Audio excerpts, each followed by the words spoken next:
क्या आपने कभी सुना है कि भगवान खुद चोरी करने निकल पड़े?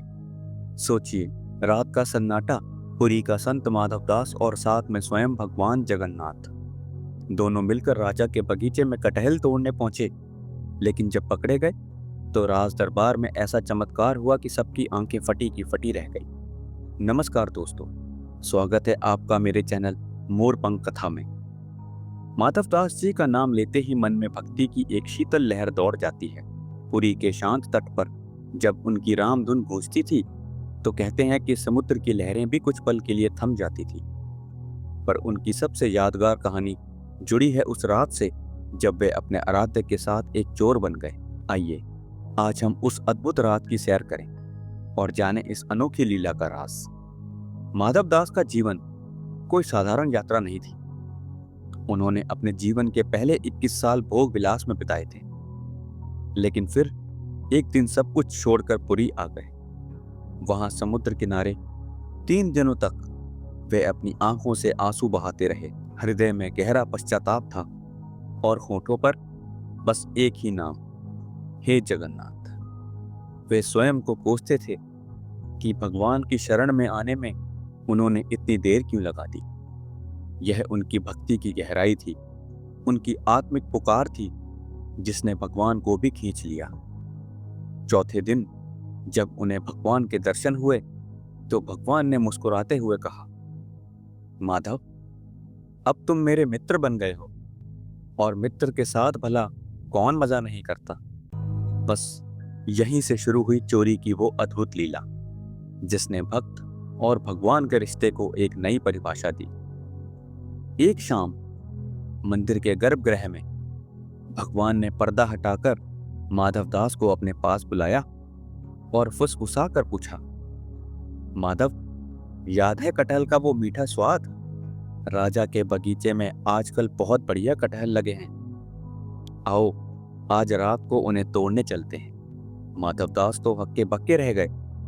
उन्होंने हंसते हुए कहा, प्रभु, चोरी? मैंने तो जीवन में कभी किसी चीज पर हाथ नहीं मारा।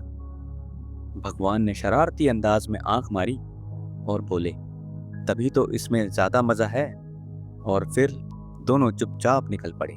एक तरफ पूरे संसार का रक्षक स्वयं भगवान जगन्नाथ और दूसरी तरफ उनका निर्धन भक्त माधवदास, दोनों एक अनोखी चोरी के लिए तैयार।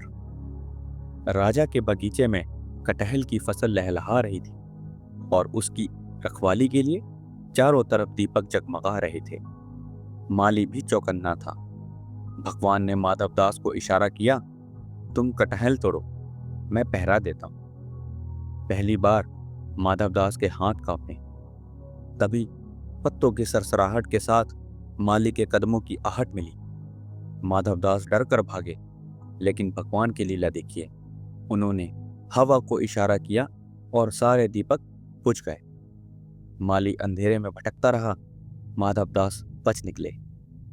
दूसरी रात भी यही हुआ और तीसरी रात भी वे भगवान की कृपा से पकड़े जाने से बच गए। चौथी रात माधवदास ने सोचा, अब तो माली सो रहा होगा, पर शायद यही भगवान की योजना थी, क्योंकि इस बार वे पकड़े गए। पकड़े गए माधवदास को अगले दिन सीधा राज दरबार लाया गया। दीपक झिलमिला रहे थे, दरबारी फुसफुसा रहे थे और राजा की भौहें चढ़ी हुई थी। राजा ने माधवदास को देखा और हैरानी से पूछा, संत होकर तुम कटहल चुराते हो? माधवदास ने मुस्कुराते हुए कहा, महाराज, जिसने मुझे अपने प्रेम में भिगोया है, जिसने मुझे अपने चरणों में जगह दी है, वही मुझसे ये चोरी करवा रहा है। राजा ने कटहल का एक टुकड़ा मांगा। जैसे ही उन्होंने उसे छुआ, उनकी आंखों के सामने एक अद्भुत विराट विग्रह उभरा, साक्षात नयनों वाले जगन्नाथ। राजा के हाथ अपने आप जुड़ गए, माथा श्रद्धा से झुक गया। माफ कीजिए प्रभु, मैं आपकी लीला को समझ नहीं पाया।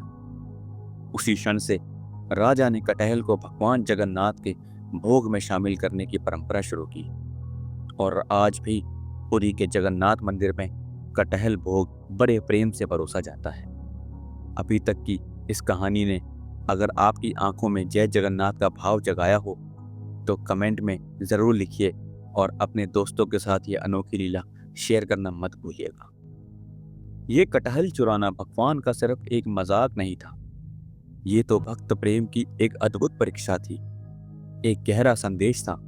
भगवान ने माधवदास को ये दिखा दिया कि सच्चा साधु कभी अपराध नहीं करता, क्योंकि जब तक भक्ति निष्काम है भगवान स्वयं उसकी रक्षा करते हैं।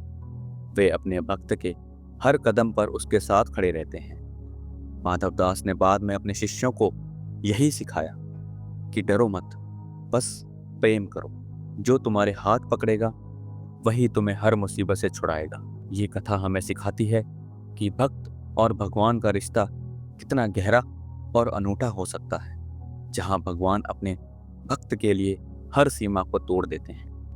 माधवदास जी की ये कहानी सिर्फ इस चोरी कांड पर खत्म नहीं होती। इस घटना के बाद उन्होंने योग के क्षेत्र में भी एक क्रांति ला दी थी। उस समय योग जंगलों और गुफाओं तक ही सीमित था, लेकिन माधवदास जी ने उसे समाज के हर वर्ग तक पहुंचाया। उन्होंने कहा, योग को वैज्ञानिक कसौटी पर खरा उतरना होगा ताकि आधुनिक मनुष्य भी इस पर विश्वास कर सके। उनके आश्रम में योग पर गहन शोध हुए, कई महत्वपूर्ण ग्रंथ लिखे गए और इस तरह योग को एक नई दिशा मिली। आज जो हम सुबह सुबह योग क्लास देखते हैं या योग को एक वैज्ञानिक पद्धति के रूप में जानते हैं, उसके पीछे माधवदास जी का बहुत बड़ा योगदान है। उनकी लीला एक तरफ भक्त के साथ शरारत, दूसरी तरफ चिकित्सा योग का प्रसार, ये दिखाती है कि भगवान के खेल में और उनके भक्तों के जीवन में कोई सीमा नहीं होती। अगर ये कथा आपके दिल को छू गई हो तो हमारे चैनल को सब्सक्राइब करना मत भूलिएगा। हर सप्ताह आपके लिए लाएंगे ऐसी ही एक और अनसुनी लीला। और हाँ, क्या आप कोई ऐसी कहानी जानते हैं जहां भगवान ने अपने भक्त के साथ कोई ऐसी ही शरारत की हो? हमें कमेंट बॉक्स में ज़रूर बताइएगा, मैं पढ़ना चाहूँगा। जय जगन्नाथ।